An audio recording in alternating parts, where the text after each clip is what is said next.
प्रिय आत्मन, हमारी जीवन यात्रा केवल इस देह की यात्रा नहीं है। यह शरीर तो एक माध्यम है, आत्मा से परमात्मा तक पहुंचने का सेतु।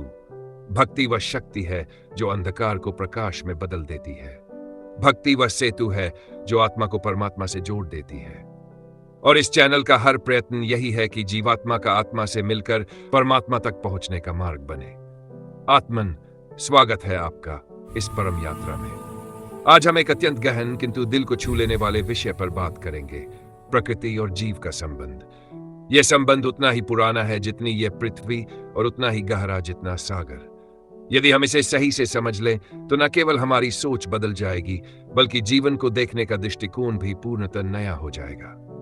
प्रियात्मन, प्रकृति हमारे जीवन का आधार है, लेकिन प्रकृति केवल पेड़ पौधों, नदियों, पर्वतों या धरती का नाम नहीं है। प्रकृति तो वह शक्ति है जो हमारे रग रग में प्रवाहित है, जो हर जीव का पालन, पोषण और रक्षण करती है। प्रकृति वह समग्र व्यवस्था है जिसमें प्रत्येक जीव जन्म लेता है, बढ़ता है, जीवन जीता है और अंततः उसी में विलीन हो जाता है। यही कारण है कि भारतीय दर्शन में प्रकृति को मां कहा गया है। जब कोई बच्चा जन्म लेता है तो वह मां के गर्भ में ही प्रकृति के तत्वों से निर्मित होता है, जल से, वायु से, अग्नि से, पृथ्वी के खनिजों से और आकाश तत्व से। इन 5 महाभूतों के बिना जीवन की कल्पना भी असंभव है। जीव और प्रकृति का यह संबंध परस्पर सहयोग का है। सरल शब्दों में कहें तो यह देने और लेने का रिश्ता है। प्रकृति हमें देती है भोजन, पानी, हवा, आश्रय, मौसम का संतुलन, सुंदरता और शांति। और बदले में जीव का भी यह कर्तव्य बनता है कि वह प्रकृति की रक्षा करे, बीज फैलाए, पर्यावरण का संतुलन बनाए रखे और जीवन चक्र को पूरा करे। जैसे फूल प्रकृति में रंग और खुशबू भरते हैं और बदले में मधुमक्खियों को पराग देते हैं। मधुमक्खियां उस पराग को अन्य फूलों तक पहुंचाकर नए जीवन की सृष्टि करती हैं। यह छोटा सा उदाहरण बताता है कि हर जीव प्रकृति का हिस्सा है और उसकी देखभाल की जिम्मेदारी भी उसी की है। आध्यात्मिक दृष्टिकोण से भारतीय सांख्य दर्शन में प्रकृति और पुरुष 2 अनादि तत्व माने गए हैं। सनातन शास्त्रों में प्रकृति को माया कहा गया है, वही माया जो सृजन, पालन और संहार का कार्य करती है। इन्हीं को शक्ति, दुर्गा, महामाया या कुंडलिनी शक्ति भी कहा जाता है। यही महामाया हर जीव में विद्यमान रहती है। वही हर जीव का पालन, पोषण और संहार करती है। वही जीवों को उनके कर्मों और प्रारब्ध के अनुसार जीवन जीने के लिए बाध्य करती है। इसी प्रारब्ध के अनुसार जीवों के रंग, रूप और स्वभाव भिन्न भिन्न बनते हैं और यह सारा प्रबंध प्रकृति या महामाया के अधीन होता है। केवल मानव ही ईश्वर की भक्ति और आत्मज्ञान से इस प्रकृति के बंधन से मुक्त हो सकता है। बाकी के जीव अपने कर्मों से बने प्रारब्ध को भोगने के लिए ही बाध्य रहते हैं। प्रकृति में सत्व, रज और तम ये 3 गुण होते हैं और वह इन तीनों की संचालक है। जबकि पुरुष चेतन, शुद्ध और अचल है। वह केवल साक्षी है जो देखता है, अनुभव करता है, पर स्वयं परिवर्तन नहीं करता। यह चेतन ही आत्मा है। जब यह आत्मा पुरुष प्रकृति से जुड़ती है तब संसार और अनुभवों की लीला प्रकट होती है। जैसे बिजली और बल्ब, बिजली स्वयं प्रकाश नहीं देती, लेकिन जब वह बल्ब में प्रवेश करती है तो प्रकाश फैल जाता है। प्रकृति मां भी है और गुरु भी।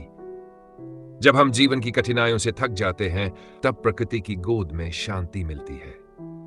जंगल की हरियाली मन को हल्का कर देती है। नदी का किनारा हमारी उलझनों को बहा ले जाता है।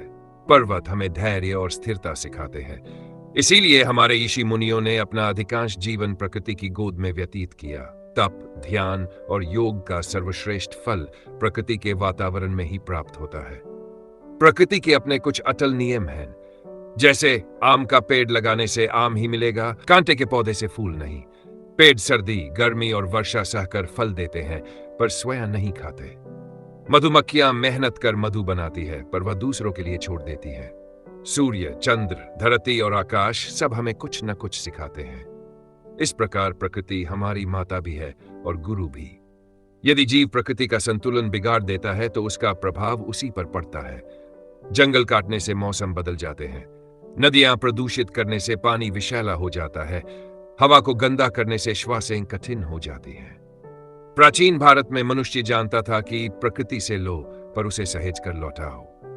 इसीलिए हमारे त्योहार और पर्व भी प्रकृति के साथ जुड़े होते थे। छठ पूजा, वसंत पंचमी, वर्षा ऋतु का स्वागत, फसल कटाई के पर्व, सब प्रकृति के प्रति आभार और सम्मान के प्रतीक है।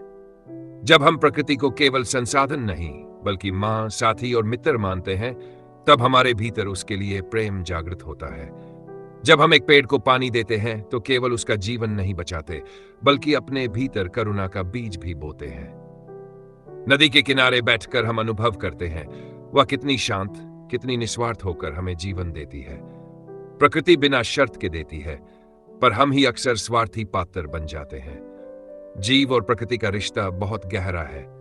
यह केवल शरीर को टिकाने का साधन नहीं, बल्कि आत्मा को पोषण देने वाला प्रेम है। यदि हम प्रकृति का सम्मान करें तो वह हमें केवल जीवन ही नहीं, बल्कि मन की शांति, स्वास्थ्य और आनंद भी प्रदान करेगी। एक सरल मंत्र याद रखिए, प्रकृति हमारी है और हम प्रकृति के हैं। प्रियात्मन, स्मरण रखें, आत्मा ही परम सत्य है, बाकी सब माया है। तो आइए आत्मज्ञान का दीपक जलाए और जीवन को आलोकित कीजिए। और इसी तरह की ज्ञानवर्धक वीडियो के लिए जुड़े रहिए हमारे साथ। मिलते हैं अगली वीडियो में एक और गहन, भावनात्मक और प्रेरणादायक विषय के साथ। तब तक आप खुश रहें, भक्ति में लीन रहें। धन्यवाद। हरि ओम तत्सत।